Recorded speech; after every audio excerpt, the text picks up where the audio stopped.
Picture a quaint English village fair, buzzing with laughter and the scent of fresh pies, until a judge collapses, poisoned by a single bite. In the poisoned country fair, Miss Jane Marple unravels a web of envy and deceit. Was it the baker, desperate to protect her reputation? The organizer, hiding secrets in a locked drawer? The ambitious contestant with her nervous flair? Or the rival, consumed by a bitter grudge? With a mysterious delivery boy and a red-lined coat as clues, Miss Marple weaves through village gossip and hidden motives to reveal a chilling truth in just 30 seconds, proving no secret escapes her sharp eyes. Chapter 1. The fair in full swing, the village of St. Mary's Mead shimmered under the golden light of a September afternoon. Its annual country fair transforming the sleepy green into a vibrant tapestry of colour and sound. Stalls draped in bunting lined the square, offering jams, knitted scarves, and the occasional dubious fortune-teller. Children darted between tents, clutching toffee apples, while the air carried the mingled scents of freshly baked scones, mown grass, and the faint tang of autumn leaves. At the heart of it all stood the pie-tasting tent, its white canvas billowing gently, a beacon for villagers and visitors eager for the day's main event. Miss Jane Marple sat on a weathered wooden bench just outside the tent, her small figure almost lost in the bustle. Her black lace mittens moved with practiced grace, knitting needles clicking in a rhythm as steady as a metronome. Her eyes, bright and unclouded despite her years, flitted over the crowd, noting the small dramas that unfolded unnoticed by most. There was young Tommy Pierce, pilfering an extra biscuit from Mrs. Price's stall. Mrs. Clement, the vicar's wife, fussing over a crooked sign, and Mr. Gerald Finch, the fair's organizer, striding about with a clipboard and an air of self-importance that bordered on comical. Miss Marple's lips twitched in a faint smile. People, she thought, were never quite as mysterious as they believed themselves to be. The pie-tasting competition was the fair's crowning glory, a tradition older than most of the oaks shading the green. This year, the head judge was Mr. Clarence Whitby, a stout gentleman with a florid complexion and a reputation for incorruptible fairness. His love of pies was legendary. Some whispered he'd once eaten an entire rhubarb tart in one sitting.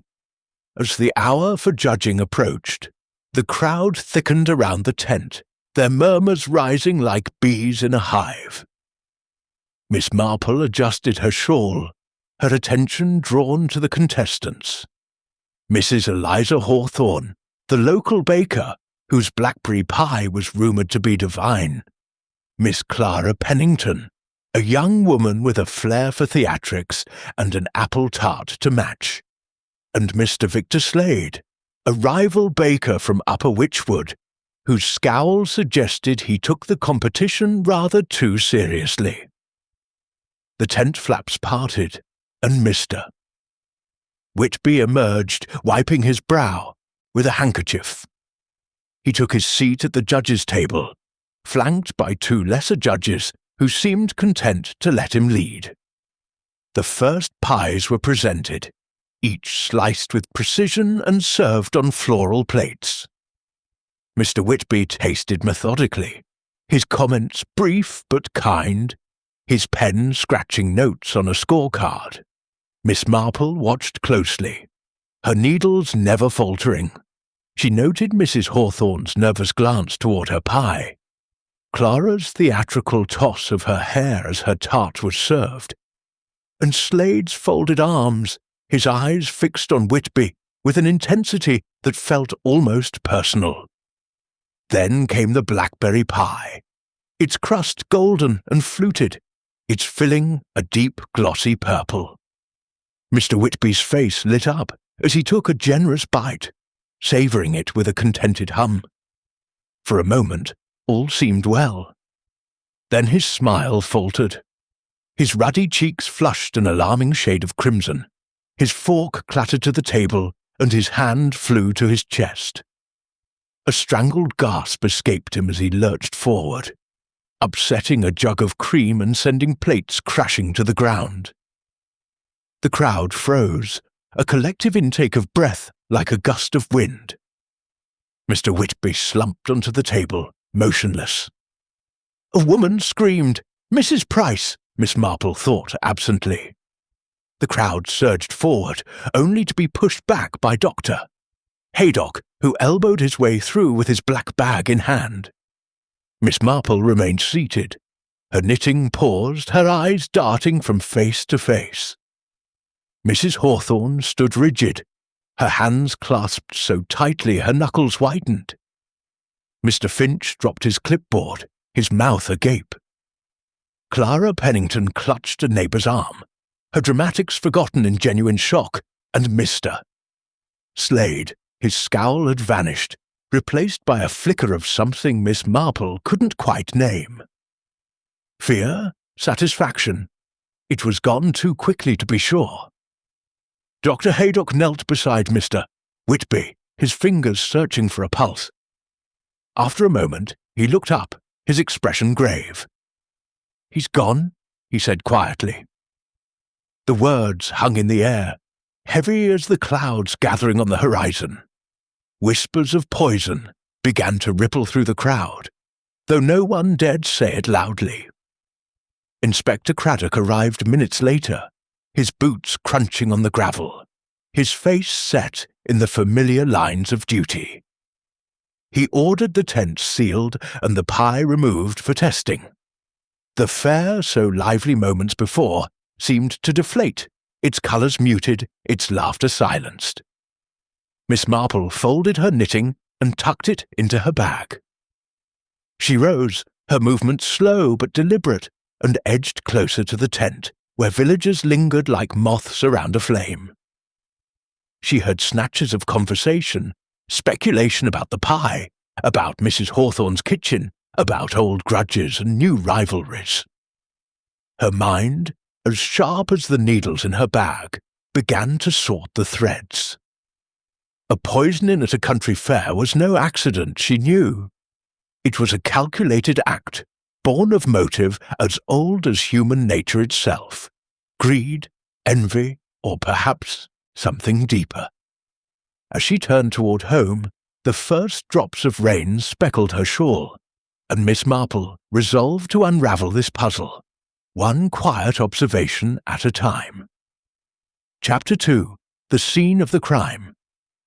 The pie-tasting tent, so recently a hub of jollity, now stood like a forlorn ghost in the fading light of St. Mary's Mead's village green. The canvas walls, once bright with promise, sagged under the weight of drizzle that had begun to fall, as if the heavens themselves mourned the calamity within. The crowd, dispersed by Inspector Craddock's firm orders, lingered at a distance, their murmurs blending with the patter of rain. Miss Jane Marple stood just beyond the cordon, her small figure wrapped in a sensible grey coat, her eyes sharp beneath the brim of her felt hat. Her knitting bag hung from her arm, a silent companion to her thoughts, which were already weaving through the chaos of the afternoon. Inside the tent, the air was thick with the cloying sweetness of spilled cream and the faint acrid undertone of something less wholesome. The judge's table lay in disarray, plates shattered, a jug overturned, and the blackberry pie, Mrs. Hawthorne's pride, now a grim centrepiece, its glossy filling glistening under the tent's dim lanterns. Mr. Clarence Whitby's body had been covered with a cloth, a makeshift shroud, until the coroner's van could navigate the muddy lanes from Much Benham. Dr. Haydock, his face etched with the weariness of one who had seen too many untimely ends, conferred with Inspector Craddock near the table. Their voices were low, but Miss Marple's ears, attuned to the nuances of village life, caught fragments, poison, almost certainly stomach contents, laboratory in London. Inspector Craddock, a man whose youthful vigour was tempered by a methodical mind, surveyed the scene with a frown. He was no stranger to Saint, Mary's Mead, nor to Miss Marple's quiet interventions in past mysteries, though he would never admit how often her insights had outpaced his own. He glanced toward her now, catching her eye, and gave a slight nod, less an invitation than an acknowledgment. Miss Marple inclined her head in return, her expression one of polite concern, though her mind was already cataloguing details. The position of the chairs, the angle of the spilled cream, the curious stillness of the other judges, who hovered like uncertain shadows at the tent's edge. The pie-tasting competition had drawn 4 suspects into sharp relief, each tethered to the tragedy by proximity or circumstance. Mrs. Eliza Hawthorne, the baker, stood just outside the tent, her apron twisted in her hands, her face pale as the flour dusting her sleeves. Mr. Gerald Finch, the fair's organizer, paced near the village hall, his polished shoes now speckled with mud, his clipboard abandoned on a bench. Miss Clara Pennington, the contestant, lingered by a nearby stall, her usual vivacity dulled, though her eyes darted nervously toward the tent. And Mr. Victor Slade, the rival baker from Upper Wychwood, stood apart, his broad shoulders hunched, his gaze fixed on the ground, as if it might yield answers. Miss Marple noted each one, her thoughts turning like the pages of a well-worn book. Motive, she knew, lurked in the quiet corners of human nature, and opportunity was often a matter of moments. Dr. Haydock emerged from the tent, his black bag swinging heavily. He caught sight of Miss Marple and approached, his expression softening. "A bad business, Miss Marple," he said, wiping rain from his brow. "Whitby was gone before I could do anything. The symptoms, convulsions, flushing, collapse, point to a fast-acting poison. I'd wager an alkaloid, though we'll need the lab to confirm it." Miss Marple nodded, her face grave, but her eyes alight with interest. "Dear me, how dreadful! And the pie, Doctor? Was it only Mr. Whitby's portion affected?" Haydock hesitated, glancing back at the tent. "That's the question, isn't it?" The other judges tasted different pies and seemed fine, though shaken. Whitby took a large bite of Mrs. Hawthorne's blackberry pie, and that's when it happened. The police have taken the remains for analysis. If the poison was in the pie, it was targeted. "Targeted," Miss Marple murmured, as if testing the word. "How very precise." She thanked the doctor and turned her attention to the tent's entrance, where Inspector Craddock was issuing orders to a young constable. The constable, barely out of his teens, fumbled with a notebook, his face flushed with the weight of responsibility. Miss Marple's lips curved slightly. She remembered Craddock at that age, eager but unpolished, and how he had grown into his role. She stepped closer, careful to remain unobtrusive, and listened as Craddock instructed the constable to collect statements from everyone present during the judging. The tent itself was a study in controlled chaos. The judge's table, a long trestle affair, bore the scars of the incident. A smear of cream across its cloth, a scattering of crumbs, and a single fork, its tines bent as if Whitby had gripped it in his final moments. 3 chairs stood behind the table, one splintered where Whitby had fallen against it. Miss Marple's eyes lingered on the splintered chair. noting a faint scratch on its leg, as if it had been dragged across the wooden floor.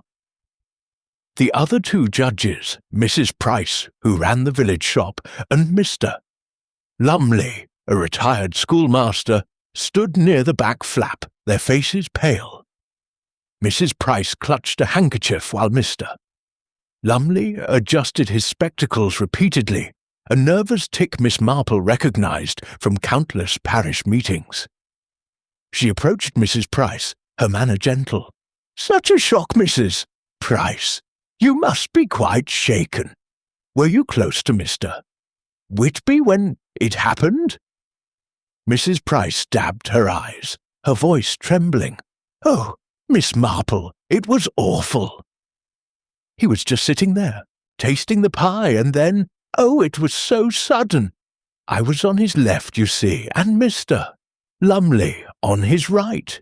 We'd tasted Miss Pennington's tart and Mr. Slade's custard pie, and then came Mrs. Hawthorne's blackberry. Clarence, Mr. Whitby, I mean, said it was splendid, and then—" She shuddered, unable to continue. Mr. Lumley cleared his throat, stepping forward. He took one bite, perhaps two, and then he gasped. I thought he'd choked at first, but his face, such a dreadful colour. I tried to help, but Dr. Haydock was there in moments. Miss Marple nodded, her eyes drifting to the table. And the plates? Were they served one at a time or all together? Mrs. Price frowned, thinking, "One at a time, I believe. The pies were brought out by Mr. Finch's assistants, those young girls from the Women's Institute. They'd slice a portion for each judge, and we'd taste it together. Clarence's plate was the last for the blackberry pie. Miss Marple thanked them, her mind turning over the sequence. A single plate, a single victim. The poison, then, was likely in Whitby's portion alone, not the entire pie. Unless Mrs. Hawthorne had been Hamboo. Her eyes fell on the baker, who stood nearby, her face drawn. Miss Marple approached, offering a sympathetic smile. "Mrs. Hawthorne, my dear, you must be terribly distressed," she said softly. "Such a terrible thing to happen at the fair." The baker's eyes filled with tears. "I don't understand it, Miss Marple." My pie! My pie! I made it myself, every step. How could this happen?" Miss Marple patted her arm. There. The police will sort it out. Tell me, did you notice anything unusual in your kitchen yesterday? Anyone who might have come in?" Mrs. Hawthorne shook her head, then paused. "Well, there was a delivery boy, late in the evening. Flour and sugar, the usual. But I didn't see him properly. He left the sacks at the back door and was gone before I could speak to him." Miss Marple's interest sharpened, though her face remained serene. "The back door, you say? Was it locked?" "It's often open during the day," Mrs. Hawthorne admitted. "The alley's quiet, and I'm in and out with deliveries." Miss Marple nodded, filing the information away. An open door, an unseen delivery boy. Opportunity, perhaps, for someone with ill intent. She thanked Mrs. Hawthorne and moved toward the tent's entrance, where Inspector Craddock was speaking with Mr. Finch. Mr. Finch, his suit now damp with rain, looked harried. "Miss Marple," he said, forcing a smile, "I suppose you're as curious as ever." "Oh, I only wish to help, Mr. Finch," she replied, her tone mild. "You must have been terribly busy today, overseeing everything. Did you have a moment to notice anything odd near the tent?" Finch's smile faltered. "Odd? No, I was running about, stalls, schedules, you know. I barely saw the judging until it happened." Miss Marple's eyes flickered to the village hall, where Finch's clipboard lay abandoned. "Of course, you've done a splendid job with the fair." Mr. Whitby must have been pleased Finch's jaw tightened.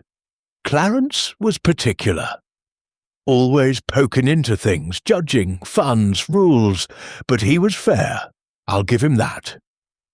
Miss Marple nodded, her mind catching on the word funds. She made a mental note to inquire further, but for now she turned her attention to Miss Pennington, who stood under an umbrella, her face pale, but composed. "Miss Pennington," Miss Marple said, approaching, "what a dreadful shock for you!" "Your tart was quite admired." I hear Clara's eyes widened, a flicker of pride breaking through her distress. "Thank you, Miss Marple. It was my best yet, but, oh, poor Mr. Whitby. I was right there when he fell. I thought he'd fainted, but then—" she trailed off, shivering. "You were near the table?" Miss Marple asked gently. "Did you see who served the pie?" "One of the girls, Lucy, I think. She brought the plate to Mr. Whitby. I wasn't paying much attention. I was watching the crowd, you see, for their reactions." Miss Marple smiled, noting Clara's flair for attention. "Quite right. And Mr. Slade? Was he nearby?" Clara hesitated, her fingers twisting the umbrella's handle. "Mr. Slade? He was somewhere about. I saw him earlier, arguing with Mr. Finch near the bread stall. He's always so sour, isn't he?" Miss Marple thanked her, her thoughts turning to Victor Slade. She found him at the edge of the green, packing up his stall with brusque efficiency. His broad hands moved quickly, but his eyes were wary as she approached. "Mr. Slade," she said, her voice warm, "your custard pie was much talked of today. Such a pity the day ended so tragically." Slade grunted, tying a knot in a sack. "Tragic, yes. Whitby was a good judge, even if he never picked my pies. Always hawthorns, year after year." Miss Marple's eyes softened, but her gaze was keen. "Competition can be trying. Did you happen to visit Mrs. Hawthorne's bakery recently? For ingredients, perhaps?" Slade's hands stilled, his face darkening. "What are you getting at, Miss Marple?" "I've my own suppliers in Upper Wychwood." "Of course," she said smoothly. "I only thought you might have seen something useful. A delivery boy, perhaps?" Slade shook his head, but his eyes avoided hers. "Didn't see anyone."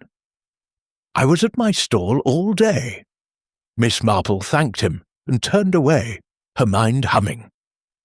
The delivery boy, the open door, the scratched chair, the letters in Finch's drawer, each was a thread, delicate but strong, in the fabric of the crime. She glanced back at the tent, where Craddock was overseeing the removal of the pie. The rain fell harder now, blurring the edges of the scene, but Miss Marple's thoughts were clear. Poison was a coward's weapon, intimate and deliberate. Someone in St. Mary's Mead had wanted Mr.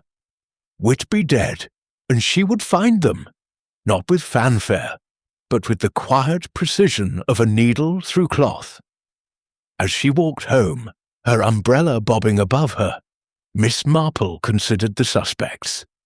Mrs. Hawthorne's distress seemed genuine, but bakers knew their kitchens and their poisons.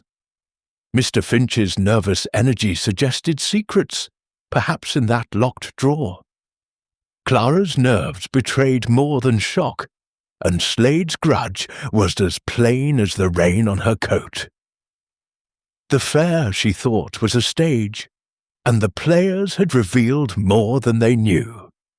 She would watch and listen and piece the truth together, for in the heart of every village, no matter how quaint, lay the seeds of betrayal.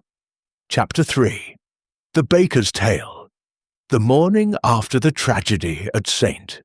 Mary's Mead's country fair dawned damp and grey, the village cloaked in a mist that clung to the hedgerows and softened the outlines of the cottages. Miss Jane Marple, undeterred by the weather, made her way along the high street, her sturdy shoes tapping a measured rhythm on the wet cobblestones. Her destination was Mrs. Eliza Hawthorne's bakery, a modest establishment with a cheerful red door, and a sign that read, Hawthorne's Home Bakes, in faded gold lettering, the shop usually alive with the chatter of customers and the warm scent of fresh bread, stood eerily silent, its windows dark.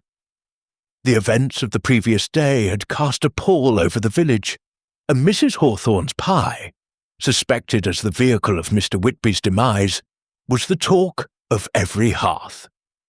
Miss Marple pushed open the door, a bell jingling faintly above her. The interior was dim, the counters bare save for a few unsold scones from the fair, their surfaces dusted with sugar that now seemed forlorn. Mrs. Hawthorne stood behind the counter, her apron crumpled, her hands kneading a cloth as if it might wring out her distress. She was a woman of middle years, her brown hair streaked with grey and pinned haphazardly, her face pale and drawn. Her eyes, usually bright with the pride of her craft, were red-rimmed, and Miss Marple noted the slight tremble in her fingers as she set the cloth aside. "Good morning, Mrs. Hawthorne," Miss Marple said, her voice gentle, but carrying that quiet authority which made people listen. "I hope I'm not intruding." "I thought you might need a kind word after yesterday's dreadful events." Mrs. Hawthorne's lips quivered, and she gestured to a stool by the counter. "Oh, Miss Marple, it's kind of you to come. I haven't slept a wink. My pie, my blackberry pie. How could it have happened? I've baked for this village for 20 years, and never a complaint. Now they say it's poison." Her voice broke, and she pressed a hand to her mouth. Miss Marple settled onto the stool, her knitting bag resting on her lap. "It's a terrible shock, my dear. But the police will find the truth, you'll see. Perhaps you could tell me about your pie, how you made it, who was about. Sometimes the smallest detail can be a great help." Mrs. Hawthorne nodded, grateful for the chance to unburden herself. She described her process with the precision of one who lived for her craft. The blackberries picked from her own garden, washed and sorted by hand, the butter churned locally, cut into the flour with a pastry cutter, the pinch of cinnamon, her secret touch. "I made the pie the evening before the fair," she said, "in my kitchen out back. I always work alone. It's how I keep my recipes mine. No one touched it, Miss Marple, I swear it. I even tasted the filling myself to check the sweetness. It was perfect. Miss Marple's eyes, sharp behind her spectacles, drifted to the back door, visible through a curtained archway. It was a sturdy wooden affair, painted green with a brass handle that bore a faint smudge of white. Flour, perhaps, or something else. "Your kitchen sounds a haven of care," she said. "And this back door, does it stay open while you work?" Mrs. Hawthorne hesitated, her brow furrowing. "Well, yes, often. It gets warm with the oven, and the alley's quiet. Just the delivery folk use it, and they know to call out. But I lock it at night, always, and the delivery boy you mentioned yesterday," Miss Marple pressed, her tone as soft as a breeze. "The one who came late. Did he come inside?" Mrs. Hawthorne shook her head. "No, he left the sacks, flour and sugar, at the door and was gone before I could thank him. It was odd, now I think of it.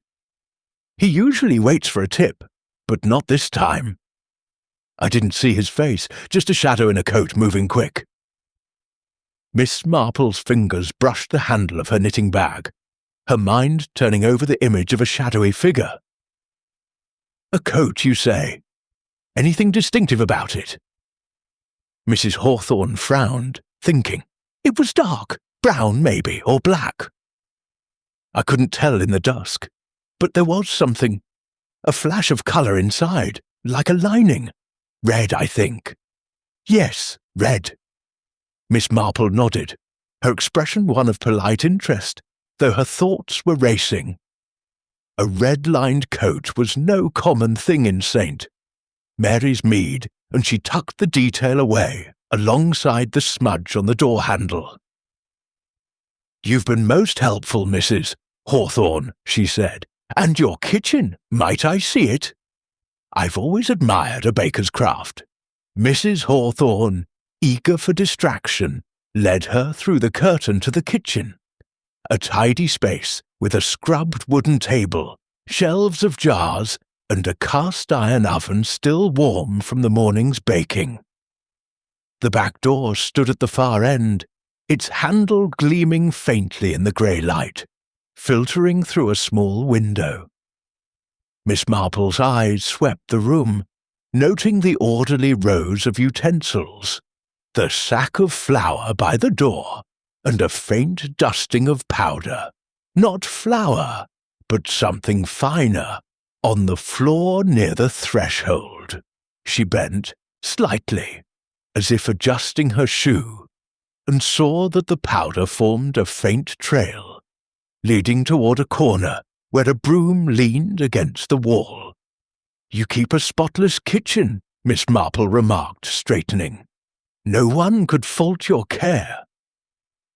"Did anyone else come by that evening, perhaps to chat or borrow something?" Mrs. Hawthorne shook her head.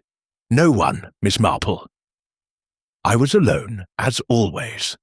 Mr. Finch stopped by earlier in the day to confirm the pie for the fair, but he didn't come inside. And Clara, Miss Pennington, she's been in before, asking for tips on pastry, but not that day. Miss Marple's interest piqued at the mention of Clara, but she kept her tone light. "Miss Pennington is quite the enthusiast, isn't she? And Mr. Slade, your rival, does he ever visit?" Mrs. Hawthorne's face tightened. "Victor Slade? Never. He keeps to Upper Witchwood, and good riddance. He's been sour since I won last year's fair. Said my pies were overrated, if you can believe it." Miss Marple smiled, her eyes twinkling with understanding. Competition can bring out such feelings. "Well, I shan't keep you, Mrs. Hawthorne. You've been very kind to indulge an old woman's curiosity." As she stepped back into the shop, Miss Marple paused by the counter, her gaze falling on a small basket of blackberries, left over from the pie-making. "These are from your garden?" she asked. "Yes," Mrs. Hawthorne said, a touch of pride returning. "I pick them myself every summer." "They look splendid," Miss Marple said, though her mind was elsewhere. Blackberries, she knew, were innocent enough, but poison could hide in the simplest ingredients, slipped into a mix by a cunning hand. She thanked Mrs. Hawthorne and stepped out into the mist, her umbrella snapping open with a brisk flick. As she walked back toward her cottage, Miss Marple's thoughts wove a pattern from the morning's discoveries. The open back door, the unseen delivery boy with his red-lined coat, the faint powder on the floor. These were not mere accidents, but clues to a deliberate act. Mrs. Hawthorne's distress seemed genuine, her pride in her work unshaken, yet the vulnerability of her kitchen was undeniable. Someone had entered, unseen, and tampered with the pie, or perhaps with Mr. Whitby's plate alone, for the other judges had tasted different pies and remained unharmed. Miss Marple recalled a case from years ago, in a neighbouring village where a jar of preserves had been laced with arsenic by a jealous cousin. The method had been simple, the motive deeply human. Here, too, she sensed a personal thread, envy perhaps, or a desire to discredit. Mrs. Hawthorne's rivals, Mr. Slade and Miss Pennington, loomed large in her thoughts, as did Mr. Finch, whose nervous energy suggested more than mere organizational stress. And then there was the delivery boy, a figure too vague to dismiss. In St. Mary's Mead, as in all small places, secrets, hid in plain sight, revealed by a glance, a hesitation, a smudge of powder. She paused at the corner of the High Street, her eyes resting on the village hall, where Mr. Finch's clipboard still lay on a bench, now sodden with rain. She made a mental note to speak with him next, to probe the edges of his unease. For now, she turned toward home, the mist curling around her like a question. The truth, she knew, was there, waiting to be unravelled, stitch by careful stitch. Chapter 4. The Organizer's Ambition. The village hall of St. Mary's Mead, a squat stone building with ivy creeping up its walls, stood at the edge of the green, its windows glowing faintly against the morning's lingering mist. Miss Jane Marple approached it with her usual unhurried step, her umbrella tucked under one arm, and her knitting bag swinging gently from the other. The hall was the nerve centre of the fair's preparations, and Mr. Gerald Finch, its organizer, was to be found there, sorting through the aftermath of the previous day's tragedy. Miss Marple's mind, ever alert, turned over the details of her visit to Mrs. Hawthorne's bakery. The open back door, the shadowy delivery boy, the faint powder on the floor. Now she sought to understand Mr. Finch, whose restless demeanour at the fair had caught her eye like a loose thread in a tapestry. Inside, the hall smelled of polished wood and damp paper, its long tables cluttered with fair schedules, entry forms, and a scattering of lost and found items. A child's glove, a broken brooch, a crumpled programme. Mr. Finch stood at the far end, his tailored suit slightly rumpled, his dark hair slicked back, but beginning to fray at the edges. He was rifling through a stack of papers, his movements quick and jerky, as if driven by an unseen urgency.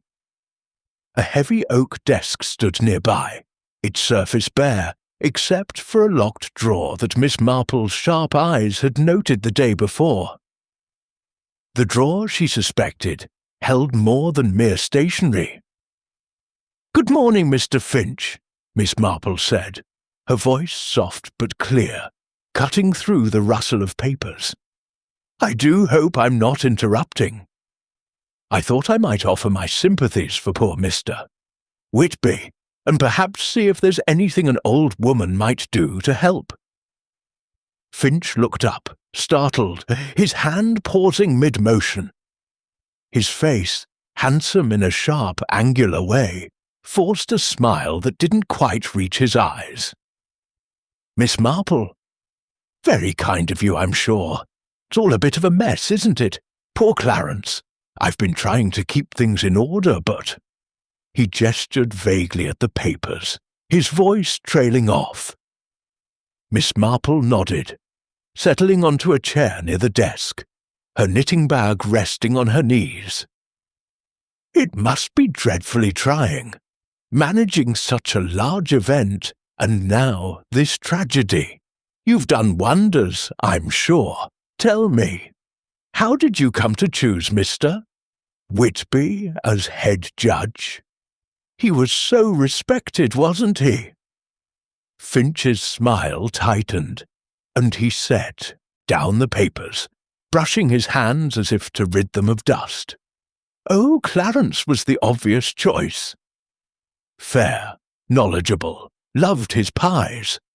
Everyone trusted him to pick the winner without bias. Not like some judges, always looking for a bit of flattery." His tone carried a faint edge, quickly masked by a cough. Miss Marple's needles appeared from her bag, clicking softly as she began to knit. A scarf, perhaps, or a shawl, though her hands moved with the absent grace of habit. "Indeed, a man of principle," she said. "I suppose he took his duty seriously, looking into every detail of the fair. The judging, the entries, even the accounts, perhaps." Finch's fingers twitched, and his eyes darted to the locked drawer before returning to her. Accounts? Well, he did ask questions. Clarence was like that, always poking about. Wanted to know about last year's funds, how we managed the prizes, that sort of thing. Nothing out of the ordinary, of course. He laughed a brittle sound and busied himself with a stack of programs. Miss Marple's needles paused just for a moment. "Of course," she echoed, her tone as mild as milk. "It's only natural to be thorough. And you must have been everywhere during the fair, keeping things running smoothly. Did you happen to notice anything near the pie-tasting tent? Anyone lingering, perhaps?" Finch shook his head too quickly. "I was all over the place, checking stalls, sorting disputes, making sure the band played on time. Didn't have a moment to stand still. When Clarence collapsed, I was at the other end of the green, dealing with a mix-up over the raffle tickets." Miss Marple nodded, her eyes drifting to the locked drawer. "How very demanding. And your assistants, those nice girls from the Women's Institute, did they handle the pies alone?" Yes, yes," Finch said, his voice brisk. "Lucy and Margaret, good girls." They brought the pies to the judges, served the plates. "I didn't touch a thing in the tent, Miss Marple, if that's what you're thinking." He forced another smile, but his fingers drummed on the desk, betraying a restlessness that Miss Marple noted with interest. She rose, tucking her knitting away. "You've been most helpful, Mr. Finch. I shan't keep you from your work. Oh, one small thing. Do you keep important papers in that drawer? It looks very secure." Finch's face stiffened, his hand moving instinctively to the desk. "Just odds and ends. Receipts, notes, nothing special." He turned away, busying himself with a stack of forms, but Miss Marple saw the slight sheen of sweat on his brow. She thanked him and stepped back into the mist, her mind turning over the encounter. Mr. Finch's nervous energy, his quick denial of involvement, and that locked drawer suggested a man with something to hide. Had Mr. Whitby's questions about the fair's funds struck a nerve. Miss Marple recalled a case in Swant Mary's Mead some years back, where a treasurer's pilfering had been uncovered by a curious vicar. Money, she knew, could twist even the most respectable hearts. As she walked, she considered the other suspects. Mrs. Hawthorne's open kitchen door, and the mysterious delivery boy with the red-lined coat pointed to opportunity, but her distress seemed too raw for deceit. Miss Pennington's theatrical nature might mask a deeper motive, and Mr. Slade's bitterness over past losses was a thread worth pulling. Yet Mr. Finch's locked drawer loomed large in her thoughts, a tangible clue in a case built on shadows. She resolved to speak with Inspector Craddock, to suggest, ever so delicately, that the drawer might merit a look. The village hall faded into the mist behind her, and Miss Marple's steps quickened, her mind as nimble as her feet.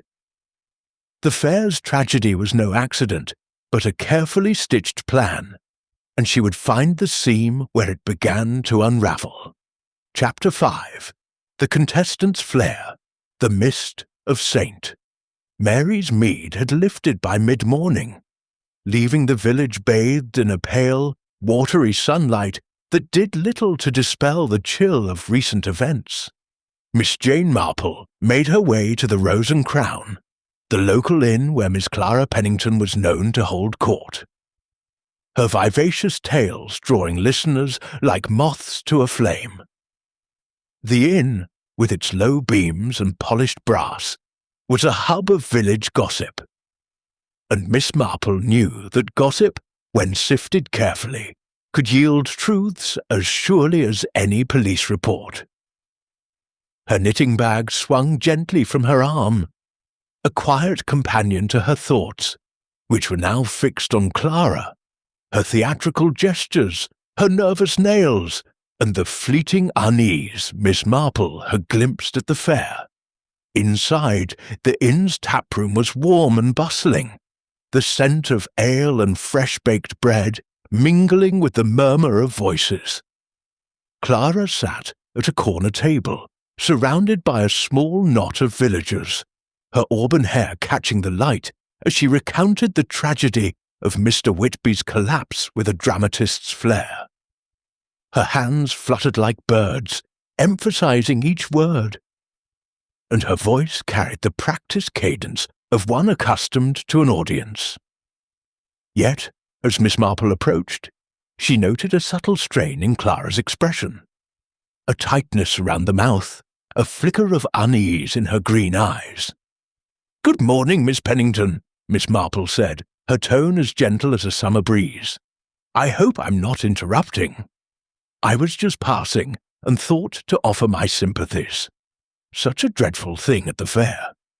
Clara's performance faltered, her hands dropping to her lap. "Oh, Miss Marple, it's awful, isn't it? Poor Mr. Whitby. I can still see him, clutching his chest, the pie falling." She shuddered, her audience nodding sympathetically, though their eyes gleamed with the thrill of scandal. Miss Marple settled into a chair, her knitting bag resting beside her. "Quite dreadful," she agreed. "You were so close to it all, my dear. Your apple tart must have been a highlight before things turned so tragic." Clara brightened, a spark of pride breaking through her distress. "It was my best yet, Miss Marple. I spent weeks perfecting it. Cinnamon and nutmeg, just a hint of lemon zest. Mr. Whitby said it was promising, though he barely tasted it before. Well, you know." Her voice wavered, and she glanced at her hands, where Miss Marple noted the nails, bitten to the quick, a stark contrast to her polished exterior. "You've a real talent," Miss Marple said, her needles appearing as if by magic, clicking softly. "I'm sure you were watching the judges closely, hoping for their approval. Did you notice anything unusual? Anyone near the table, perhaps, before Mr. Whitby took his fatal bite?" Clara's fingers twisted a napkin, her eyes darting to the side. "Unusual? No, I was too busy watching the crowd, you see, for their reactions. Everyone loves a bit of drama at the fair.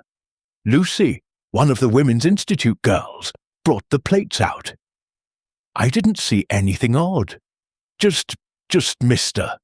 Whitby, and then he fell."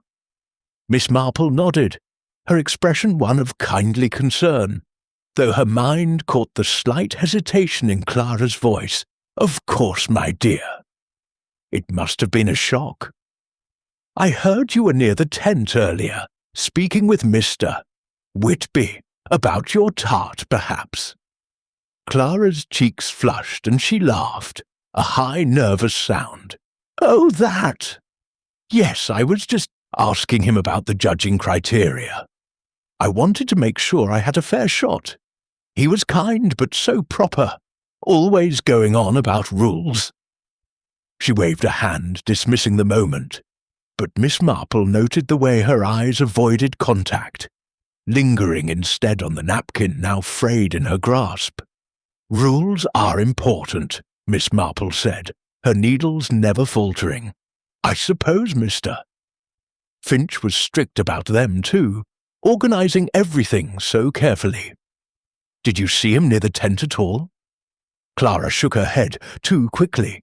"Mr. Finch? No, he was rushing about, as always. I saw him arguing with Mr. Slade earlier, over by the bread stall. Those two never get along. Slade's so bitter, you know, always losing to Mrs. Hawthorne." Miss Marple's eyes twinkled behind her spectacles. "Mr. Slade does seem rather intense. Did you speak with him at all? You young people often share ideas." I find Clara's smile tightened. "Slade? Oh no, he's not my sort. All grumbles and glares. I keep my distance." Her tone was light, but her fingers shredded the napkin further, and Miss Marple made a mental note of the unease beneath her bravado. The conversation turned to lighter matters. Clara's hopes for next year's fair, her plans to perfect a cherry tart. But Miss Marple's thoughts were elsewhere. She recalled a young woman in St. Mary's Mead years ago, whose bright exterior had hidden a desperate need for approval, leading to a petty theft that spiraled into scandal. Clara's flair, her bitten nails, her quick deflection suggested a similar hunger, perhaps for victory, perhaps for attention. Had that hunger driven her to something darker? And her mention of Slade's argument with Finch, there was a thread there, one Miss Marple intended to tug. As she rose to leave, thanking Clara for her time, Miss Marple's eyes fell on a scarf draped over the back of Clara's chair. It was a deep blue, but its inner lining flashed a vivid red as Clara adjusted it. Miss Marple's heart quickened, though her face remained serene. "A red-lined coat," Mrs. Hawthorne had said, describing the delivery boy. Could it be mere coincidence? She made a mental note to inquire further, perhaps through young Tommy, who had a knack for noticing such details. Outside, the village green was coming to life, stalls reopening as the fair prepared to resume, albeit subdued. Miss Marple paused by the pie-tasting tent, now empty save for a constable guarding the entrance. The splintered chair from the judge's table lingered in her mind, as did Mr. Finch's locked drawer and Mrs. Hawthorne's open kitchen. Clara's nervous energy, her scarf, her proximity to the tent, all were pieces of a puzzle, each edge jagged but fitting somewhere. Miss Marple's needles clicked in her bag as she walked home, her thoughts stitching together a pattern of ambition and deceit. Clara Pennington, she mused, was a performer, but even the best actors left clues in the wings. Chapter 6. The Rival's Grudge. The afternoon sun hung low over St. Mary's Mead, casting long shadows across the village green, where the remnants of the country fair stalls stood like abandoned relics. Miss Jane Marple, her knitting bag slung over her arm, walked the short distance to the edge of the green, where Mr. Victor Slade had set up his bread stall. The stall, now stripped of its bunting, was being dismantled by Slade himself, his broad shoulders hunched as he packed loaves into crates, with a brusqueness that suggested more than mere efficiency. The air carried the faint scent of yeast and wood smoke, but the festive spirit of the fair was gone, replaced by a quiet unease that seemed to cling to the village like damp. Miss Marple approached with her usual unhurried grace, her small figure unassuming against the backdrop of Slade's towering frame. He was a man in his late 40s, with a face weathered by years of kneading dough and nursing grudges. His dark eyes, set deep under heavy brows, flicked toward her as she neared, and his scowl deepened as if her presence were an unwelcome intrusion. Miss Marple, undeterred, offered a gentle smile, her eyes bright with the quiet curiosity that had unravelled many a village secret. "Good afternoon, Mr. Slade," she said, her voice as soft as the breeze rustling the nearby oaks. "I hope I'm not disturbing you." I couldn't help but admire your stall at the fair. Such fine bread. It's a pity the day ended so, tragically Slade grunted, tying a rope around a crate with more force than necessary. Tragedy, yes. Whitby was a decent sort for a judge. Didn't deserve that his tone was gruff, but Miss Marple noted a flicker of something in his eyes. Wariness, perhaps, or defiance. She stepped closer, her hands resting lightly on her knitting bag. Indeed, it was a dreadful shock. You were at your stall when it happened, I suppose. So busy with customers, no doubt. Slade's hands paused, and he straightened, his gaze narrowing. I was here, selling loaves, minding my own business. Didn't see nothing in the pie tent till the commotion started. He gestured toward the far end of the green, where his stall stood at a distance from the pie-tasting tent. Miss Marple nodded, her expression one of polite interest. Of course, it must be quite a task, managing a stall and keeping an eye on the competition. Mrs. Hawthorne's pies are so well regarded, aren't they? I understand you've competed against her before. Slade's jaw tightened, and he turned back to his crates, his movements sharp. Hawthorne's pies, he muttered, always the favourite. 3 years running, Whitby picked her. My custard pie's as good as hers, better even, but you'd never know it from the ribbons. His voice carried a bitterness that was almost palpable, like the tang of overripe fruit. Miss Marple's eyes softened, but her mind was alert, sifting through his words. Competition can be so trying, she said. It reminds me of a flower show in St. Mary's Mead some years ago, where a gardener was quite put out over a lost prize. Feelings can run high, can't they? Slade snorted, but didn't respond, his hands busy with a loaf that seemed to bear the brunt of his frustration. Miss Marple's gaze drifted to the stall's counter, where a small glass vial caught the light. A cleaning fluid, perhaps. Its label faded, but its contents clear and colourless. She recalled Mrs. Hawthorne's mention of a delivery boy and the faint powder in her kitchen, and a thread began to form in her mind. You must know the village well, coming from Upper Witchwood, she continued, her tone conversational. Do you ever visit Mrs. Hawthorne's bakery?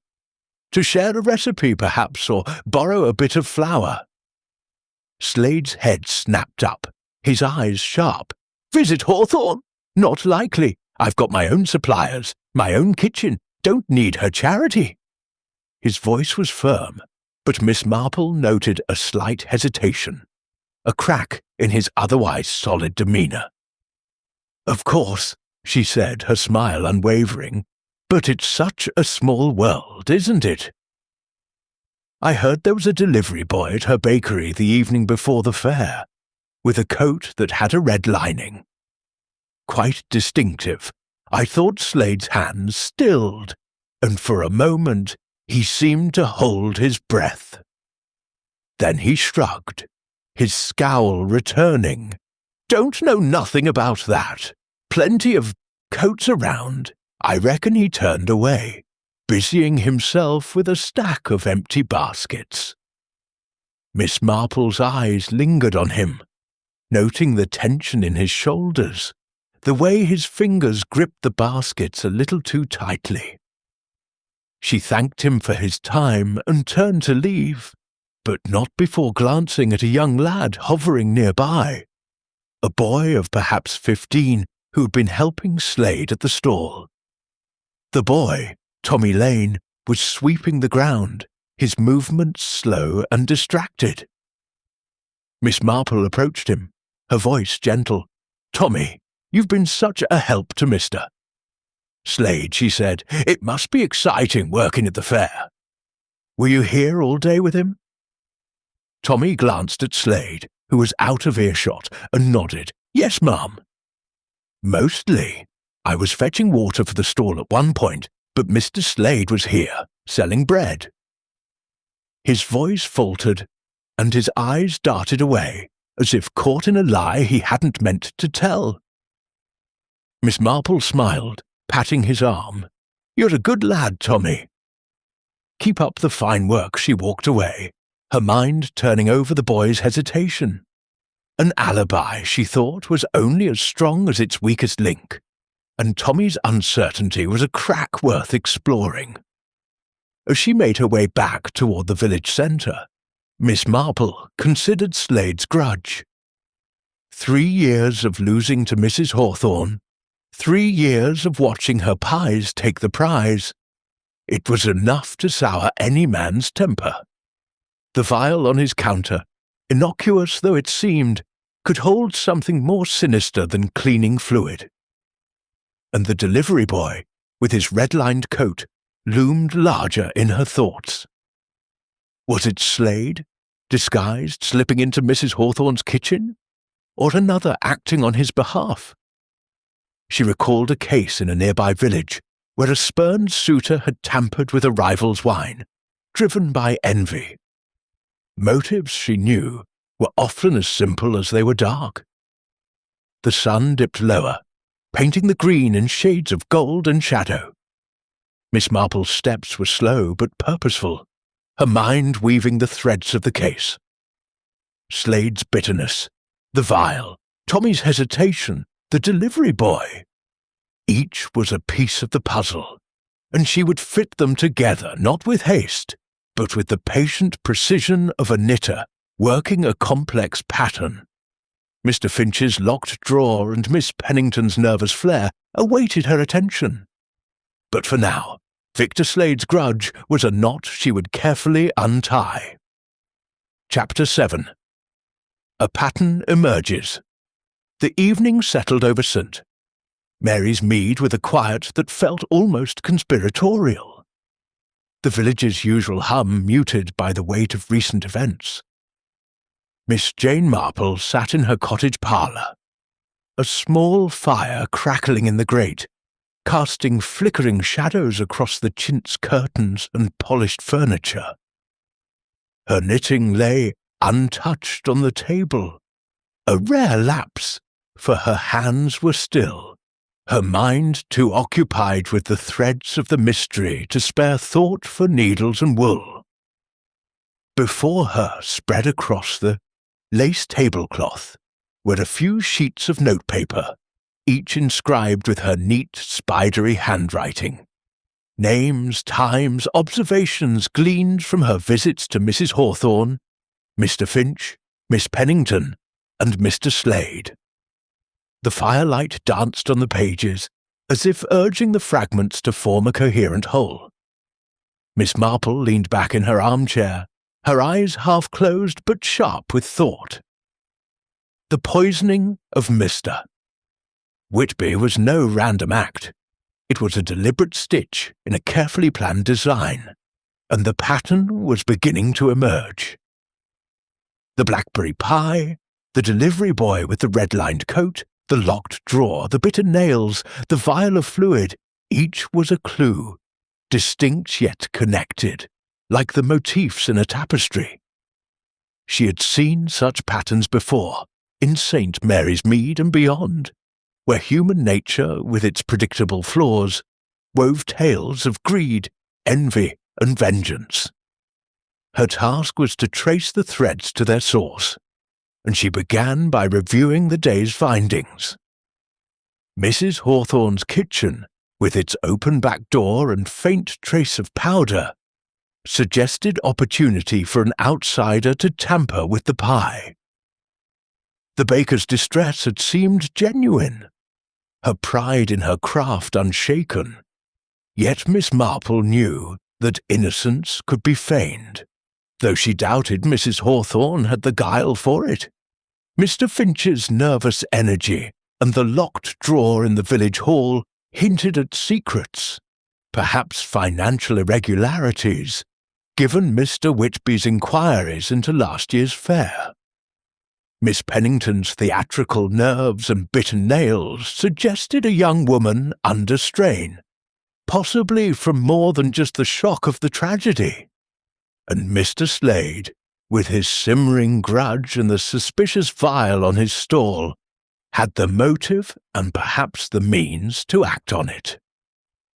The delivery boy, with his elusive red-lined coat, remained a shadow, tying the suspects together in a way Miss Marple could not yet fully grasp. She rose, her movements slow but deliberate, and added a log to the fire. As it caught, she returned to her notes, her mind drifting to a case from years past in the village of Chipping Cleghorn, where a seemingly accidental death had masked a calculated murder driven by envy. The parallel was striking. A public event, a trusted figure, a sudden collapse. There, too, the motive had been personal, rooted in rivalry and resentment. Here, the pie-tasting competition, with its ribbons and prestige, was a stage for such passions. Mr. Slade's bitterness over 3 years of defeat was a strong thread, but Miss Pennington's ambition and Mr. Finch's unease could not be dismissed. And then there was the question of access. How had the poison reached Mr. Whitby's plate alone, when the other judges remained unharmed? A knock at the door broke her reverie. It was Mrs. Dolly Bantry, her friend and confidant, her round face flushed from the evening chill. She bustled in, shaking off her coat and settling into a chair with a sigh. "Jane, I've just come from the vicarage tea," she said, her voice brimming with gossip. "The whole village is talking about poor Mr. Whitby. Some say it's Mrs. Hawthorne's doing. Can you imagine? Her pies are heavenly, but poison. Nonsense." Miss Marple smiled, offering a cup of tea from the tray her maid had prepared. "People do love to speculate, Dolly." "What else are they saying?" Dolly leaned forward, her eyes gleaming. "Well, there's talk about Mr. Slade, of course. He's never forgiven Mrs. Hawthorne for winning year after year. And then there's Clara Pennington, such a showy girl. Did you know she was seen whispering with Slade the day before the fair? Near the churchyard, of all places. Quite cosy, they say. Miss Marple's needles, now retrieved, began to click softly. Whispering, you say? How very interesting. Did anyone overhear them? Dolly shook her head, disappointed. No, but Mrs. Price swears she saw them, heads close together looking secretive. And Mr. Finch, people are saying he was arguing with Mr. Whitby last week, something about the fair's accounts. Oh, Jane, it's all such a muddle. Miss Marple nodded, her mind slotting this new piece into place. A whispered conversation between Clara and Slade suggested a connection, perhaps a shared motive or a plot gone awry. And Finch's argument with Whitby strengthened the thread of financial impropriety. She recalled the locked drawer, its contents still a mystery, and resolved to press Inspector Craddock for a look inside. But it was the image of Clara and Slade, conspiratorial in the churchyard, that held her attention. She thought of a young couple in St. Mary's Mead years ago, plotting to discredit a rival through a forged letter. Alliances, she knew, could be as fragile as they were dangerous. Thank you, Dolly, she said, her voice warm but distracted. You've given me much to think about. People are so careless with their secrets, aren't they? Dolly chuckled, sipping her tea. You'll sort it out, Jane. You always do. Just don't let that Inspector Craddock take all the credit. Miss Marple smiled, her eyes returning to her notes as Dolly chattered on. The fire crackled and the pattern grew clearer. A rivalry fueled by years of defeat. A young woman's ambition, a man with something to hide, and a shadowy figure slipping through an open door. The poison she suspected was not just in the pie, but in the hearts of those around it. She would need to tread carefully, for the truth, like a delicate stitch, could unravel with a single misstep. Chapter 8. The Delivery Boy. The morning light filtered through the lace curtains of Miss Jane Marple's cottage, casting delicate patterns across the parlour floor. Outside, St. Mary's Mead stirred slowly, the village still cloaked in the unease that followed Mr. Whitby's death at the country fair. Miss Marple sat at her small writing desk, her knitting pushed aside for the moment, her notepaper spread before her like a map of human nature. The clues she had gathered, Mrs. Hawthorne's open kitchen door, Mr. Finch's locked drawer, Miss Pennington's bitten nails, Mr. Slade's vial of fluid, and the whispered meeting between Clara and Slade, formed a pattern, but it was the elusive figure of the delivery boy, with his red-lined coat, that tugged at her thoughts like a stubborn knot. She sipped her tea, her eyes tracing the lines of her notes.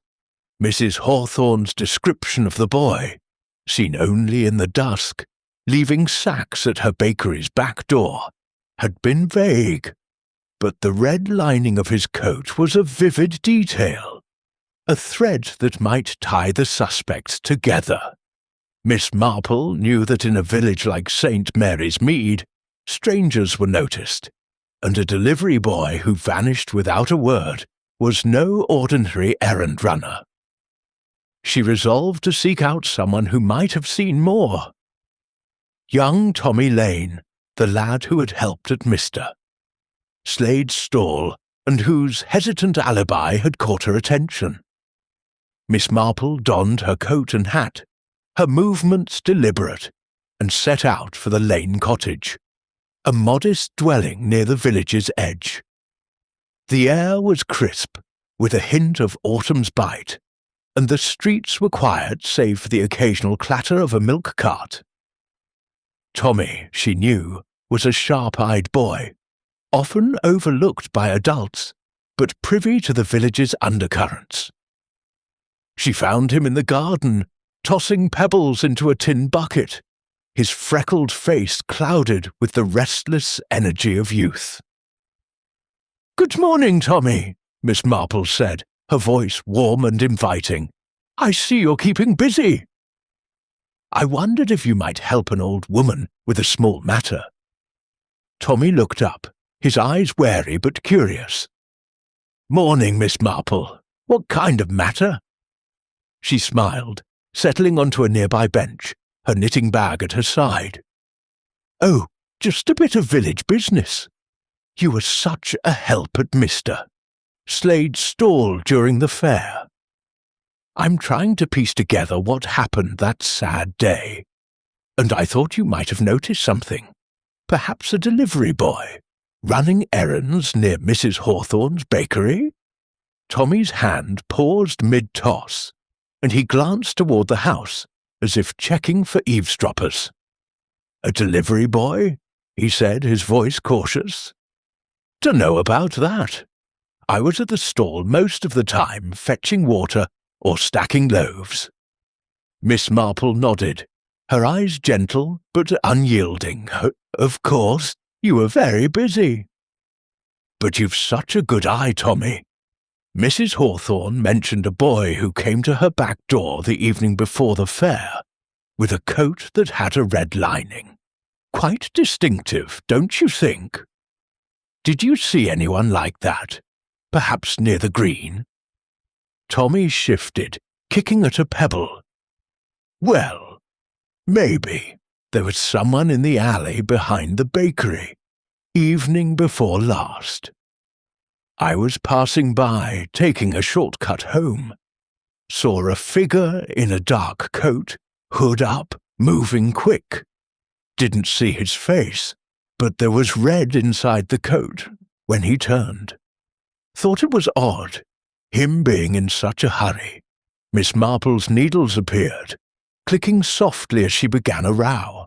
How very interesting, And this figure, did he carry anything? Sacks, perhaps?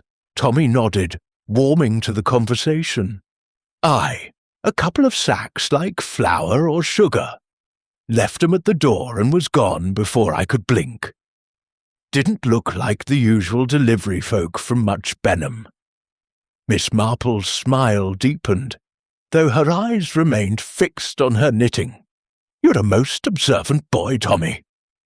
Did you happen to see where he went after? Tommy shrugged, his confidence waning. Lost him in the dark, near the churchyard. Didn't think much of it till now. He hesitated, then added, Don't tell Mister.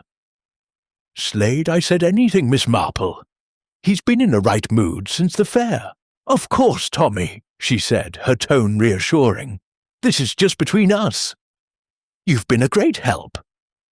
She slipped him a shilling, which he pocketed with a grin and rose to leave, her mind alight with the new detail.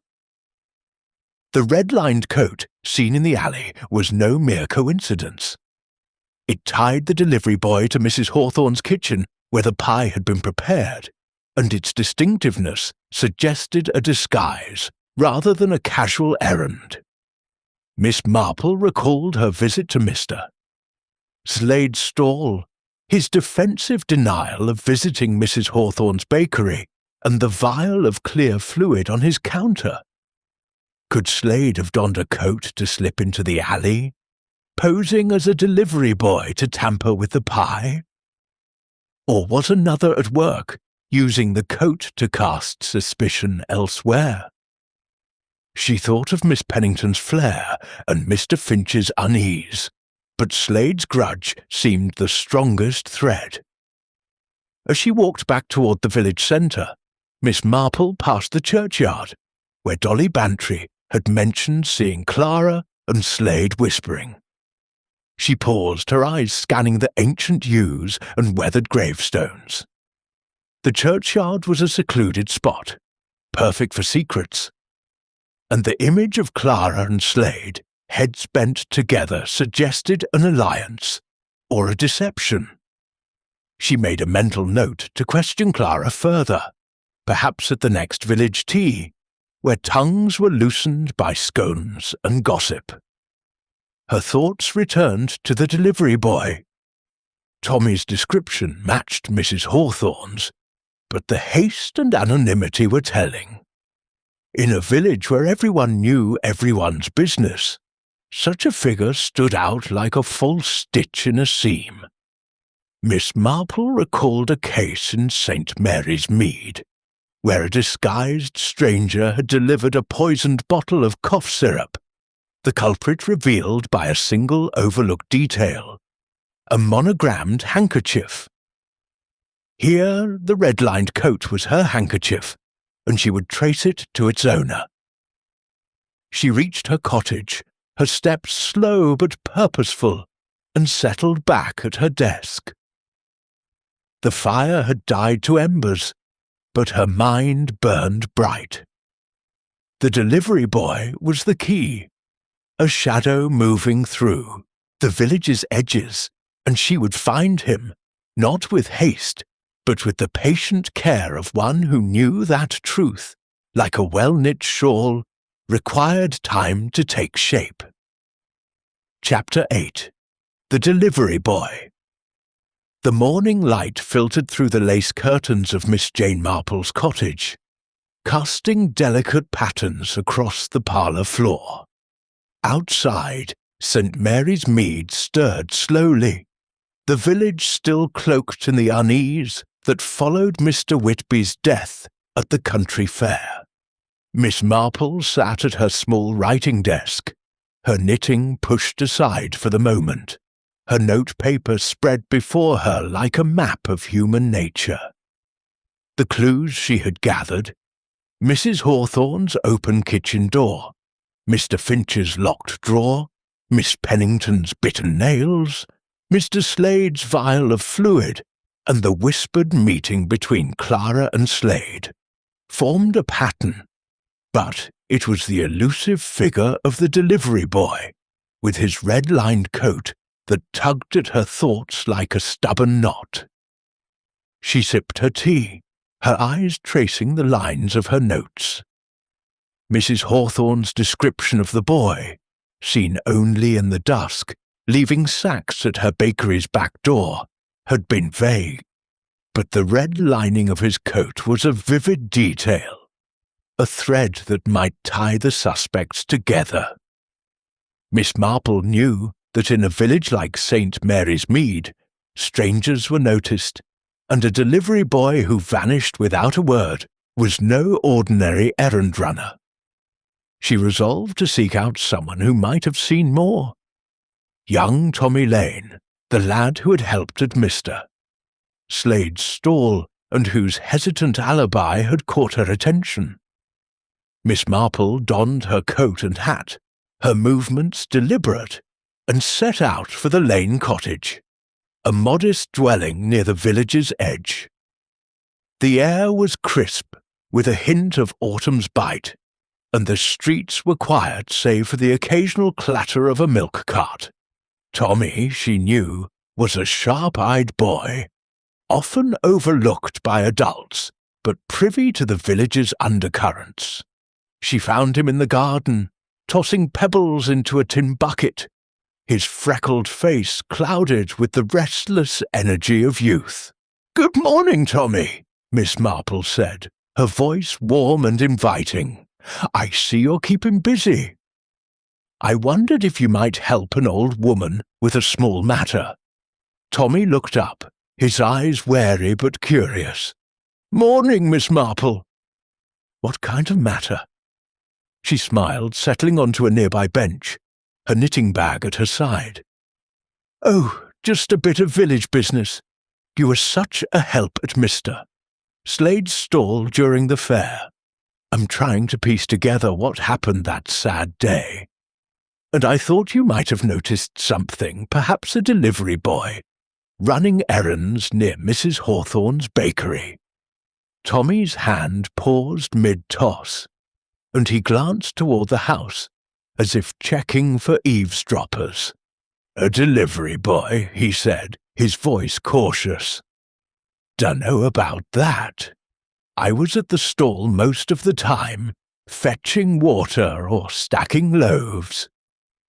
Miss Marple nodded, her eyes gentle, but unyielding. "Of course, you were very busy. But you've such a good eye, Tommy. Mrs. Hawthorne mentioned a boy who came to her back door the evening before the fair, with a coat that had a red lining. Quite distinctive, don't you think? Did you see anyone like that? Perhaps near the green?" Tommy shifted, kicking at a pebble. "Well, maybe. There was someone in the alley behind the bakery, evening before last. I was passing by, taking a shortcut home. Saw a figure in a dark coat, hood up, moving quick. Didn't see his face, but there was red inside the coat when he turned. Thought it was odd, him being in such a hurry. Miss Marple's needles appeared, clicking softly as she began a row. How very interesting. And this figure, did he carry anything? Sacks, perhaps?" Tommy nodded, warming to the conversation. "Aye, a couple of sacks like flour or sugar. Left 'em at the door and was gone before I could blink. Didn't look like the usual delivery folk from much Benham." Miss Marple's smile deepened, though her eyes remained fixed on her knitting. "You're a most observant boy, Tommy. Did you happen to see where he went after?" Tommy shrugged, his confidence waning. "Lost him in the dark near the churchyard. Didn't think much of it till now." He hesitated, then added, "Don't tell Mr. Slade, I said anything, Miss Marple. He's been in a right mood since the fair." "Of course, Tommy," she said, her tone reassuring. "This is just between us." "You've been a great help." She slipped him a shilling, which he pocketed with a grin, and rose to leave, her mind alight with the new detail. The red-lined coat, seen in the alley, was no mere coincidence. It tied the delivery boy to Mrs. Hawthorne's kitchen, where the pie had been prepared, and its distinctiveness suggested a disguise, rather than a casual errand. Miss Marple recalled her visit to Mr. Slade's stall, his defensive denial of visiting Mrs. Hawthorne's bakery, and the vial of clear fluid on his counter. Could Slade have donned a coat to slip into the alley, posing as a delivery boy to tamper with the pie? Or was another at work, using the coat to cast suspicion elsewhere? She thought of Miss Pennington's flair and Mr. Finch's unease, but Slade's grudge seemed the strongest thread. As she walked back toward the village centre, Miss Marple passed the churchyard, where Dolly Bantry had mentioned seeing Clara and Slade whispering. She paused, her eyes scanning the ancient yews and weathered gravestones. The churchyard was a secluded spot, perfect for secrets, and the image of Clara and Slade, heads bent together, suggested an alliance or a deception. She made a mental note to question Clara further, perhaps at the next village tea, where tongues were loosened by scones and gossip. Her thoughts returned to the delivery boy. Tommy's description matched Mrs. Hawthorne's, but the haste and anonymity were telling. In a village where everyone knew everyone's business, such a figure stood out like a false stitch in a seam.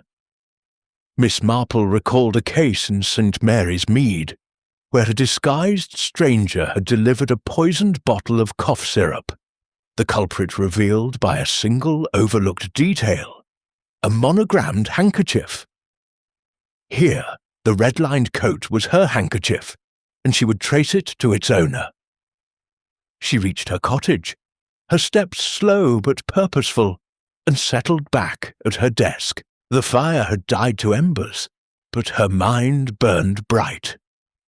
The delivery boy was the key, a shadow moving through the village's edges, and she would find him, not with haste, but with the patient care of one who knew that truth, like a well-knit shawl, required time to take shape. Chapter 9. The Locked Drawer. The afternoon in St. Mary's Mead carried a crisp edge, the kind that hinted at autumn's approach, though the sun still cast a feeble warmth across the village green. Miss Jane Marple, her knitting bag tucked under her arm, made her way back to the village hall, where the echoes of the fair's tragedy lingered like dust in the air. Her morning's conversation with young Tommy Lane had sharpened her focus on the mysterious delivery boy and his red-lined coat. But another thread tugged at her thoughts. Mr. Gerald Finch's locked drawer, glimpsed during her visit to the hall. Its presence, and Finch's unease when she mentioned it, suggested a secret worth uncovering, and Miss Marple was not one to let such a clue lie dormant. The hall was quieter now, its tables cleared of the fair's clutter, though a faint scent of paper and wax polish remained. Inspector Craddock was there, conferring with a constable near the entrance, his face etched with the frustration of a case that refused to yield clear answers. He spotted Miss Marple and gave a nod, his expression a mix of respect and wariness. "Miss Marple," he said, approaching, "I might have known you'd be about." "Still knitting away at this puzzle, I suppose?" Miss Marple smiled, her eyes twinkling behind her spectacles. "Oh, Inspector, I only wish to be of use. A terrible thing, this business with Mr. Whitby. I thought I might have a look at the pie-tasting tent again, if you'd permit it." An old woman's curiosity. You know, Craddock's lips twitched, as if he knew her curiosity as anything but idle. "The tent's still cordoned off, but I can spare a constable to go with you. We've gone over it thoroughly, but, well, you've a way of seeing things we miss." She thanked him, her manner as unassuming as ever, and followed the young constable, a nervous lad named Harris, to the tent. The canvas structure stood forlorn on the green, its ropes sagging under the weight of recent rain. Inside, the air was stale, heavy with the memory of spilled cream and shattered plates. The judge's table remained as it had been, a silent witness to the tragedy. A cloth stained with cream, a scattering of crumbs, and the splintered chair where Mr. Whitby had fallen. Miss Marple's eyes lingered on the chair, its legs scratched as if dragged across the floor. A detail she had noted before, but now saw with fresh interest. She moved slowly around the tent, her steps careful, her gaze sweeping the ground and the table's edges. The constable hovered, unsure of her purpose, but obedient to Craddock's orders. "Anything particular you're looking for, ma'am?" he asked, his voice uncertain. "Oh, just trying to picture the scene," Miss Marple said, her tone light. "Tell me, Constable Harris, where was Mr. Finch standing when it happened? He was so busy with the fair, wasn't he?" Harris scratched his head. "Mr. Finch? He says he was at the raffle stall, other end of the green. But I saw him near the hall just before, looking flustered. Kept checking his watch, like he was waiting for something." Miss Marple nodded, her eyes drifting to the tent's open flap, through which the village hall was visible. The hall's windows glinted in the sunlight, and she could just make out the desk where Finch's locked drawer sat. The chair's scratches, she realized, aligned with a view of that desk, as if someone had positioned it deliberately. "How very interesting," she murmured, more to herself than to Harris. She thanked the constable and returned to the hall, where Craddock was now alone, sorting through a stack of witness statements. "Inspector," she said, approaching with her usual deference, "I wonder if I might trouble you about something. That desk in the corner, Mr. Finch's, I believe, has a locked drawer. It struck me as curious, and I thought it might hold something useful to your inquiries." Craddock raised an eyebrow, but his respect for her instincts held firm. "Finch's drawer? He didn't mention anything about it. Let's have a look." He called for Finch, who arrived moments later, his polished shoes clicking on the floor, his face a mask of forced calm. "Mr. Finch," Craddock said, his tone firm but polite. "Miss Marple suggests we take a look in that locked drawer of yours. Care to open it?" Finch's smile faltered, his hand brushing the desk. "The drawer? It's just old papers, receipts, nothing important. Hardly worth bothering with, all the same," Craddock said, his voice unyielding. "I'd like to see for myself." Finch hesitated, then produced a key with a reluctant air. The drawer creaked open, revealing a jumble of papers, a ledger, and a small bundle of letters tied with string. Craddock untied the bundle and scanned the letters, his brow furrowing. "These are complaints," he said, glancing at Finch. "From Mr. Whitby, about last year's fair. Irregularities in the prize funds, discrepancies in the accounts. Care to explain?" Finch's face paled, his hands clenching. "It's nothing, Inspector." Misunderstandings.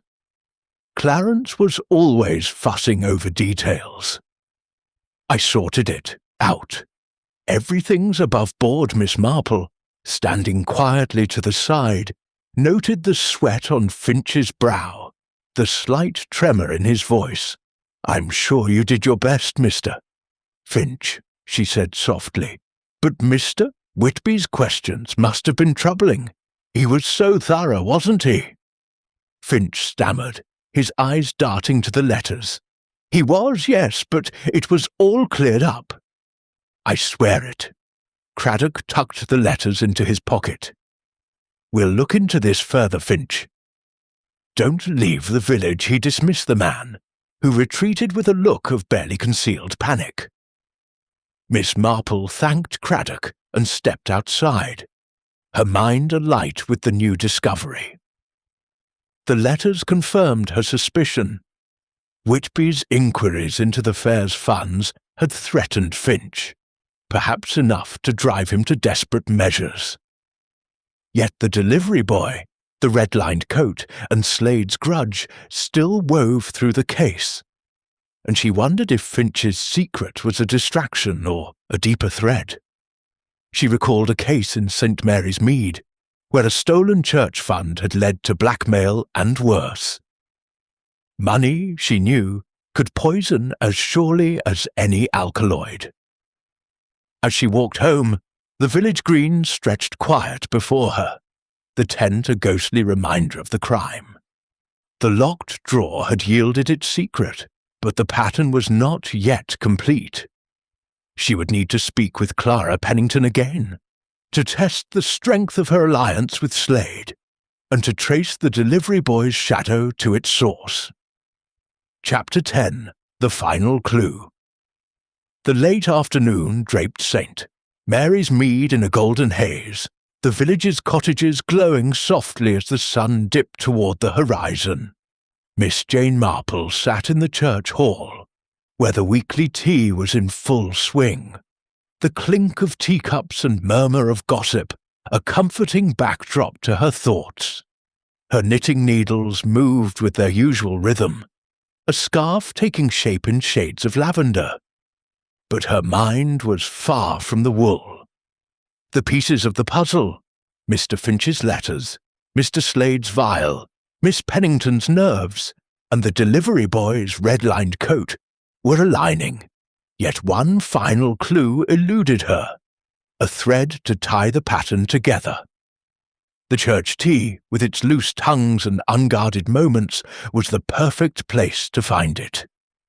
Miss Marple's eyes roamed the room, noting the familiar faces. Mrs. Price, bustling with trays of scones, the vicar, nodding earnestly at a parishioner's complaint, and Miss Clara Pennington, holding court near the window, her auburn hair catching the light. Clara's voice carried, animated as ever. But Miss Marple detected a strain beneath her laughter, a brittleness that spoke of more than grief for Mr. Whitby. She recalled Dolly Bantry's gossip about Clara and Mr. Slade whispering in the churchyard, and young Tommy Lane's description of the delivery boy. A suspicion, delicate but persistent, had begun to form, and Miss Marple resolved to test it. She approached Clara, her smile as gentle as the afternoon light. "Miss Pennington, how lovely to see you! I was just admiring your scarf, that charming blue one you wore at the fair. Do you have many such pretty things?" Clara blinked, caught off guard, her fingers brushing the silk scarf at her neck. "A green one today." "Oh, thank you, Miss Marple. I do love a nice scarf.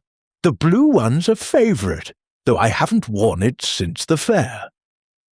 Her voice was bright, but her eyes flickered, and Miss Marple noted the way her hand tightened on her teacup. "How delightful," Miss Marple said, her needles clicking softly.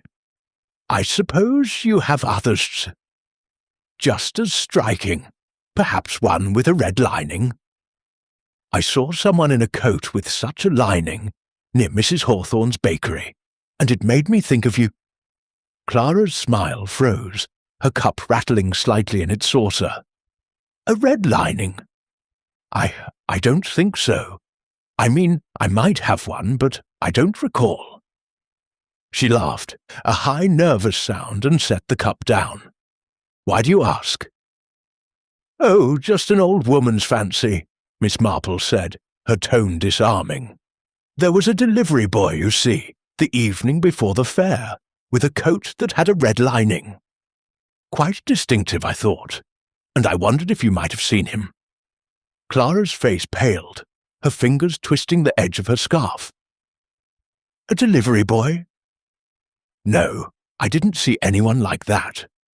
I was home all evening, preparing my tart."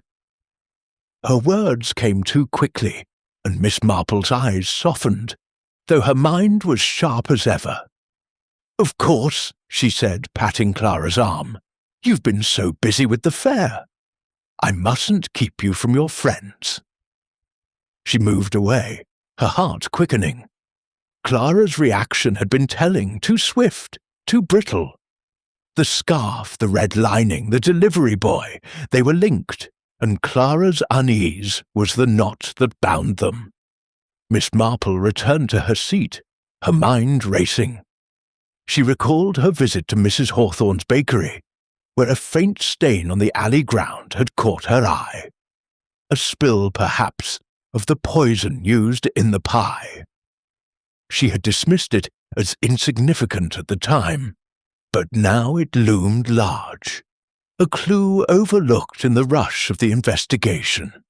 She resolved to revisit the bakery, to examine the alley with fresh eyes, and to speak with Inspector Craddock about Clara's scarf. The next morning, under a sky heavy with clouds, Miss Marple made her way to Mrs. Hawthorne's bakery. The shop was closed, a sign of the village's lingering distrust, but the back door stood ajar, as if Mrs. Hawthorne had been airing the kitchen. Miss Marple slipped into the alley, her steps quiet, her eyes scanning the ground. There, near the door, was the stain, a faint irregular patch, no larger than a shilling, its edges blurred by rain. She knelt, her fingers brushing the cobblestones, and detected a slight powdery residue, not unlike the trace she had seen in the kitchen. It was no ordinary spill, she realized, but the remnant of something deliberate, perhaps a vial dropped in haste. She straightened, her mind fitting the clue into place. The stain, the powder, the red-lined coat, Clara's scarf, lent to someone, perhaps Mr. Slade, for a prank that was no prank at all. She recalled Slade's vial, colourless and odourless, and his bitter rivalry with Mrs. Hawthorne. The pieces were aligning, but the motive, beyond mere competition, remained elusive. Was it simply the prize, or something deeper, tied to Whitby's inquiries into Finch's accounts, or Clara's ambition? Miss Marple returned home, her thoughts a tapestry nearly complete. She would need to confront Clara, gently but firmly, and confirm the scarf's role. The church tea had given her the final clue, and now, with the stain in the alley, she was ready to unravel the truth. Chapter 11. The confrontation. The village hall of St. Mary's Mead stood bathed in the soft glow of evening, its stone walls warmed by lanterns, as the village gathered for an impromptu meeting called by Inspector Craddock. The air was thick with anticipation, the murmur of voices rising and falling like a tide. Miss Jane Marple sat near the front, her knitting bag at her side, her needles idle for once, her eyes bright with the quiet certainty that comes when a puzzle's pieces finally lock into place. The clues, Mrs. Hawthorne's open door, Mr. Finch's letters, Miss Pennington's scarf, Mr. Slade's vial, the stain in the alley, and the red-lined coat, had woven a pattern clear enough to reveal the truth. Tonight, with Craddock's permission, she would lay it bare. The hall filled quickly. Mrs. Hawthorne, her face drawn but resolute. Mr. Finch, his polished demeanour fraying at the edges. Miss Pennington, her usual flair subdued, her fingers twisting a handkerchief. And Mr. Slade, his scowl as fixed as ever, his broad frame looming near the back. Inspector Craddock stood at the front, his expression stern but open, ready to let Miss Marple guide the proceedings. The villagers, sensing a resolution, leaned forward, their whispers fading into silence. Miss Marple rose, her small figure commanding the room with a quiet authority. "Good evening," she said, her voice soft but carrying to every corner. "I'm only an old woman, with no official standing, but Inspector Craddock has kindly allowed me to share some thoughts about poor Mr. Whitby's death. It was a terrible act, one that struck at the heart of our fair, and I believe we can find the truth together." She paused, her eyes sweeping the room, noting the tension in Finch's shoulders. The flicker of Clara's gaze, the clench of Slade's fists. "The poison," she continued, "was in Mrs. Hawthorne's blackberry pie, but I am certain she had no hand in it. Her kitchen, however, was vulnerable. An open back door, a delivery boy seen the evening before, carrying sacks and wearing a coat with a red lining. That coat, believe, is the key." Clara's handkerchief stilled, her face paling. Miss Marple turned to her, her tone gentle but unyielding. "Miss Pennington, you mentioned a scarf with a red lining, lent to someone for what you thought was a prank. Can you tell us who borrowed it?" Clara's eyes darted to Slade, then away. It was Mr. Slade," she stammered. "He said he wanted to play a joke on someone at the fair."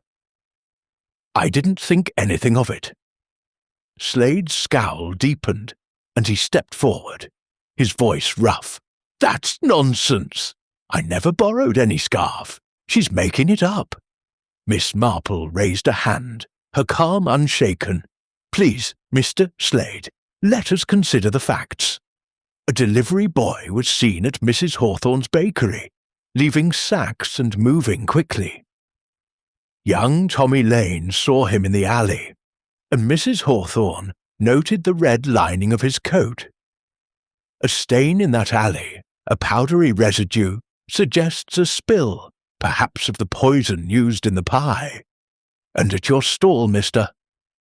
Slade, I saw a vial of clear fluid, easily mistaken for cleaning solution, but capable of holding something far more dangerous." Slade's face reddened, but he said nothing, his eyes fixed on the floor.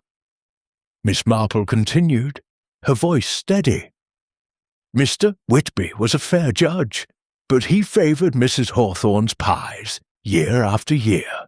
For you, Mr. Slade, this was a bitter pill, wasn't it? 3 years of defeat, 3 years of watching her take the prize. I believe you saw an opportunity to ensure your victory, not by skill, but by removing the judge who stood in your way." She turned to the room, her gaze encompassing all. Mr. Slade, disguised in Miss Pennington's scarf to mimic a delivery boy, entered Mrs. Hawthorne's kitchen through the open door. He added poison to the pie, or perhaps to Mr. Whitby's plate alone, for the other judges were unharmed.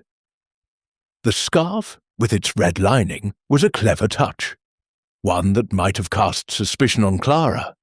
But your haste left a trace, the stain in the alley. Clara gasped, her hand flying to her mouth. "I didn't know! I thought it was a prank." Her voice broke, and Miss Marple nodded sympathetically. "I believe you, my dear," she said. "You lent the scarf in good faith, unaware of its purpose. Mr. Finch's letters and Mrs. Hawthorne's innocence were distractions, but the truth lies with Mr. Slade's ambition." Slade's shoulders slumped, his scowl giving way to a look of defeat. "It wasn't meant to kill him," he muttered, his voice barely audible. "Just to make him sick, to miss the judging. I wanted my chance, that's all." The confession hung in the air, heavy as the lantern's glow. Craddock stepped forward, his face grim. "Victor Slade, you're under arrest for the murder of Clarence Whitby." He signalled to the constable, who led Slade away as the room erupted in whispers. Miss Marple sat down, her hands folding neatly in her lap. The pattern was complete, the truth laid bare with the precision of a well-knit seam. She felt no triumph, only a quiet sorrow for the frailties of human nature. Chapter 12. The Fair Goes On. The following week, St. Mary's Mead awoke to a morning of tentative brightness, the sky a pale blue streaked with wisps of cloud, as if the village itself were exhaling the tension of the past days. The country fair, briefly shuttered by the tragedy of Mr. Whitby's death, was revived with a cautious optimism. Its stalls reassembled on the green, their bunting fluttering like a promise of renewal. Miss Jane Marple sat on her familiar bench near the pie-tasting tent, her knitting needles clicking with their steady rhythm, a shawl of soft grey wool taking shape in her lap. Her eyes, sharp as ever, roamed the crowd, noting the subtle shifts in the village's mood. A lighter step, a freer laugh, though tempered by the memory of what had passed. The pie-tasting competition, now overseen by a new judge, a jovial baker from Much Benham, drew a smaller but determined crowd. Mrs. Eliza Hawthorne, her reputation restored by Miss Marple's revelations, stood proudly behind her stall, her blackberry pies displayed like jewels. The blue ribbon pinned to her apron gleamed in the sunlight, a testament to her skill and her innocence. Miss Marple smiled faintly, pleased to see the baker's spirits lifted, her hands steady as she served slices to eager villagers. Miss Clara Pennington, chastened by her unwitting role in the crime, had withdrawn from the competition, her usual theatrics subdued. She lingered near the edge of the green, her scarf, a plain one today, tied loosely around her neck. Miss Marple caught her eye and offered a nod, sensing in the young woman a newfound humility, perhaps the beginning of wisdom. Clara returned a hesitant smile, then turned away, as if eager to leave the fair's spotlight behind. Mr. Gerald Finch, his secrets laid bare by the letters in his locked drawer, had promised greater transparency in the fair's accounts. His polished suit was less pristine now, his manner less assured, but he moved among the stalls with a determined air, as if rebuilding his reputation one handshake at a time. Miss Marple noted his efforts, though she suspected the village would watch him closely for some time. Mr. Victor Slade, now in custody, was the shadow that no longer fell across the green. His confession, wrung from him in the village hall, had closed the case, though not without a pang of sorrow for Miss Marple. She had seen ambition curdle into desperation before, in St. Mary's Mead and beyond, and each time it left her with a quiet grief for the frailties of the human heart. Mrs. Dolly Bantry joined Miss Marple on the bench, her face flushed with the excitement of the fair's revival. "Jane, you've done it again," she said, her voice brimming with admiration. "The village is itself once more, thanks to you, though I must say, I never would have guessed Slade for a poisoner. He seemed so ordinary." Miss Marple's needles paused, her eyes twinkling with a gentle irony. "People are so very predictable, Dolly." "It's always the ordinary ones who surprise us most, isn't it? A grudge, a moment of weakness, and suddenly a pie becomes a weapon." Dolly chuckled, shaking her head. "You make it sound so simple. But that scarf, that delivery boy, how did you know?" Miss Marple smiled, resuming her knitting. "It was only a matter of looking closely, my dear. A red lining, a spilled stain, a nervous glance. They tell their own story, if one listens. She glanced at the pie-tasting tent, where laughter now mingled with the clink of plates. The fair goes on, you see, as villages do, but we must always be watchful, for human nature is never quite as sweet as the pies. As the sun dipped lower, casting long shadows across the green, Miss Marple tucked her knitting into her bag and rose, her work here done.